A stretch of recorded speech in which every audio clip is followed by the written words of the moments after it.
എല്ലാവർക്കും Arya serial spot റിവ്യൂയിലേക്ക് സ്വാഗതം. ഈ വീഡിയോ ഇഷ്ടപ്പെടുവാണെങ്കിൽ ഒന്ന് ലൈക്ക് ചെയ്തും സബ്സ്ക്രൈബ് ചെയ്തും ഒന്ന് സപ്പോർട്ട് ചെയ്യണം കേട്ടോ.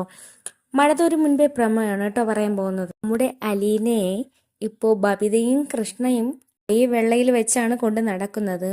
എന്ന് വെച്ചാൽ അലീനയെ അത്ര നല്ല രീതിയിലാണ് അവർ ശുശ്രൂഷിക്കുന്നത്. അവളെ കൊണ്ട് ഒന്നും ചെയ്യിപ്പിക്കുന്നതുമില്ല. അങ്ങനെ അലീനയോട് റെസ്റ്റ് എടുക്കാൻ പറയുന്ന സമയത്ത് അവള് റെസ്റ്റ് എടുക്കാതെ പുറത്തേക്ക് വരുന്നുണ്ട്. ഇത് ബബിത കാണുന്നുമുണ്ട്. ബബിത ആ സമയത്ത് പറയുവാണ്, ഞാൻ പറഞ്ഞതല്ലേ ഞാനോ കൃഷ്ണയോ പറയാതെ ആ കട്ടിൽ നിന്ന് പുറത്തേക്ക് ഇറങ്ങരുതെന്ന്. ആ സമയത്ത് അലീന ബബിതയെ നോക്കിയിട്ട് പറയുവാണ്, അയ്യോ ഞാനിത് എങ്ങനെയാ നിങ്ങളെ പറഞ്ഞ് മനസ്സിലാക്കേണ്ടതെന്ന്.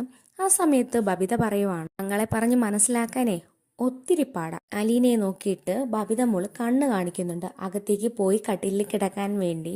അലീന ഇങ്ങനെ നോക്കി നിന്നിട്ട് അകത്തേക്ക് കയറി പോകുന്നുണ്ട്. കാണിക്കുന്നതെന്ന് വെച്ചാൽ വൈജയന്തി ഗൗരവത്തോടു കൂടി തന്നെ നടിയിൽ നോക്കി നിൽക്കുന്നുണ്ട്. വൈജയന്തി ആണെങ്കിൽ അലീനയുടെ റൂമിലേക്ക് വരുന്നുണ്ട്.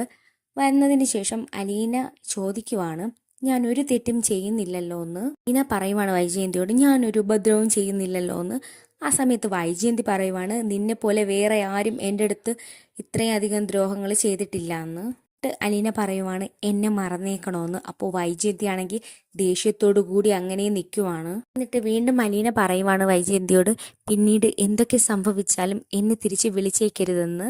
സമയത്ത് വൈജയന്തി പറയുവാണ്, ഒരിക്കലും ഞാൻ നിന്റെ പുറകെ വരത്തില്ല, എനിക്കതിൻ്റെ ആവശ്യവും ഇല്ല, പടത്തിന് ഞാനും ശത്രുവല്ല എന്ന് അലീന പറയുന്നുണ്ട്. വിഷമത്തോടു കൂടിയാണ് അലീന പറയുന്നത്. പക്ഷേ വൈജയന്തി റൂമിൽ നിന്ന് ഇറങ്ങി വരുമ്പോൾ അലീന വൈജയന്തിയെ നോക്കി നിൽക്കുവാണ്.